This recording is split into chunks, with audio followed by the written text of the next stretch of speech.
อันนี้สิทธิ์เก่านี่ว่าเนี่ยมาดูที่ว่ารุนแรงสู้พี่เขาได้ไหมเนี่ยอุตส่าห์หอบชุดมันจะพัดทำหน่วยคู่นี้โอ้โหมามึงขาดทุ่งเลยมาเลยไม่เกี่ยวกันแล้วมาเลยมือก็ไม่รู้เอาเข้าไปตีเข้าไปเฮ้ยลงตีบนลงตีล่างตีบนตีบนตีล่างตีล่างตีบนตีลงเฮ้ยเอาแค่เดินสายเดียวโอ้โหนี่เอาลุกสู้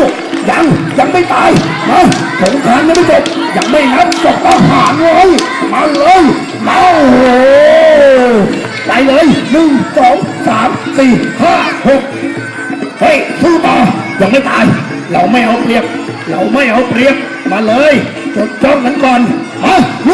ไปเลยมาไปให้สะใจกระเด็นกับคุณหลวงพ่อไปเลยมาเลยท่านผู้ชมรอที่อยู่เฮ้ยหลบจำได้พี่ซ้ำมึงเด็ดมาเลยเอาเอาละมาเลยโอ้โหดาบหลุดมือมาเลยยังบอกแล้วสงครามยังไม่จบยังไม่นับศพทหารมาเอาเข้าไปแรงมีเท่าไหร่นี่โอ้ยเพิ่มพลังกินก๋วยเตี๋ยวไม่อ้วนเข้ามาแหล่งมาเยอะเลยโอ้ยขอบคุณสำหรับเสียงปรบมือครับขอบคุณครับขอโทษนะขอโทษกันนะครับเอาละเฮ้ยมันมายังไงวะไอ้2 คนรีบออกเลยเฮ้ยโกนหลังซอยไงวะเฮ้ย